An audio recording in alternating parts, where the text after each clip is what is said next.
Alright guys, I'm going to be making a follow-up video on the Tectone and Pinky Chew situation. My previous video was just a brief, I guess, summary of what was going on. But today I really want to get into what happened. I'm going to be reading the text between them, the court documents. It's going to be an in-depth analysis. I'm going to be giving my thoughts on the situation. So let's just get right into it. I'm not going to be showing the court documents or anything like that on the video because I'm gonna have to censor out personal identifying information for both Tectone and Pinky Chew. Before I get started, I'm not sure if I already did this or not, but so Tectone lost a civil case. He also has a protection order against him now. He lost his right to bear arms in Texas for the next 10 years. I believe until 2036, but I'm not sure. So let's go ahead and start at the beginning of the Pinky Chew Tectone, I guess, court case, if you will. And like all things, their problems began outside of court. So I'm going to go ahead and read this tweet from Pinky Chew, and it looks like September of 2024. So she said, "Please stop talking about me on stream. Stop lying. I broke up with you because I suspected you cheating on me. Stop taking pot shots at me on stream. You know, the next day we got back together. I broke up with you on July 23rd. Don't want to be your friends of benefits on July 26th. You won't even let me ride in your car with you and Sophia, and I was outside the house intoxicated and alone. I'm not stupid and I suspected cheating. Just stop. It wasn't good. It was a lot of bad." And I'm pretty sure what precipitated that tweet was that Tectone was talking about her on stream. I'm not 100% sure. Looks like there's another tweet here from September 2024. Pinky Chew is saying, "I don't want him to have the narrative that things were good when they weren't, and start lying and giving false dates so he spins things. Bad grammar. I get nothing from going after this guy, but soon he'll come out with everything when the time is right. We just don't want him to make any more victims." So again, this is back in 2024, before the civil case that just happened in 2026. She shoots out another tweet saying, "He is not lying to protect me. He's lying because he doesn't want Sophia to know we are still together. I was told by someone else. He told her the same lie." So obviously there's some relationship drama here. I'm guessing this is probably pretty close to their breakup date based on the raw emotions and the way she's talking. Then we go to November 8th. So this is a couple months after those tweets she just sent. This one says, "The reason I didn't go public with a lot of things is because," this is Pinky Chew, by the way, "is because some abusers surround themselves with yes men willing to lie. A community ready to send hate and attack. But if that abuser keeps running his mouth, I'll need to speak up. I'm not a liar, and neither was your ex."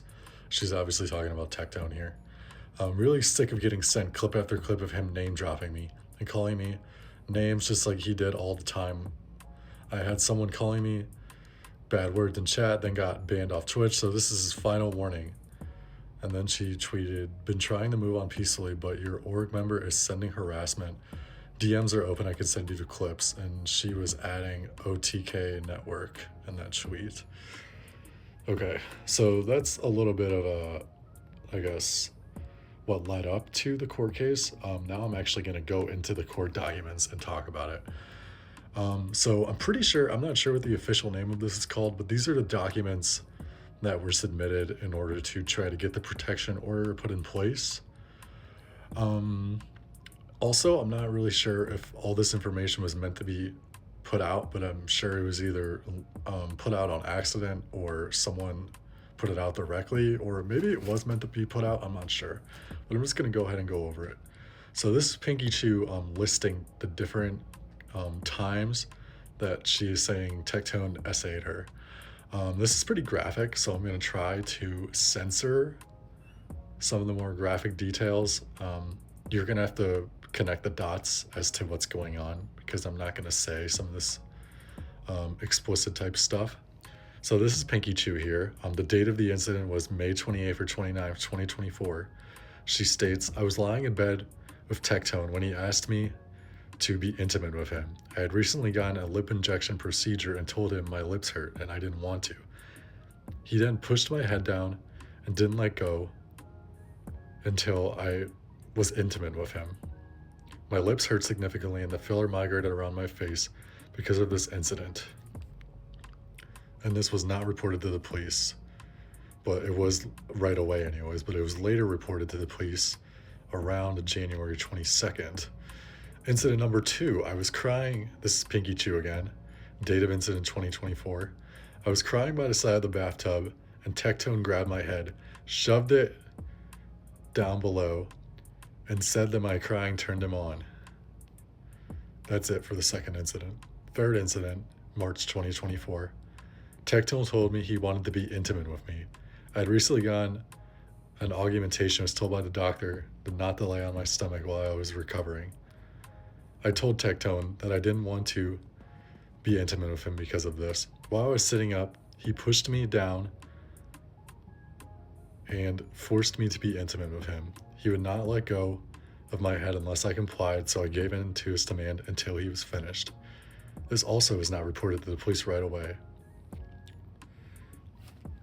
So here's a summary, I guess, of what has been going on in general. I'm pretty sure this was submitted to the court before the case to try to get the court to act on the allegations that Pinky Chew was saying.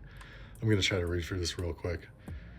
So this is Pinky Chew again. When I first moved in with Tectone in December 2022, he told me instead of paying rent, I'd have to be intimate with him whenever he wanted. I felt like there was no other option but to comply. Around February or March 2023, I told him I didn't want to live by this arrangement anymore and told him I would pay him rent instead. However, after this, he still found ways to coerce me into being intimate with him. For example, he'd remind me of items or meals he had bought for me and tell me I owed him. If I didn't comply immediately, he would repeatedly guilt trip me until I complied. Throughout the time I lived with him, he would also record me when he wanted to be intimate with me. There were multiple instances where he would record these moments without my consent.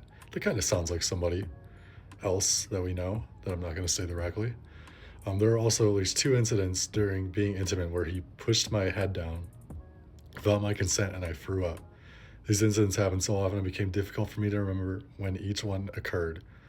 After I moved out in July 2024, I made a post on X about my experience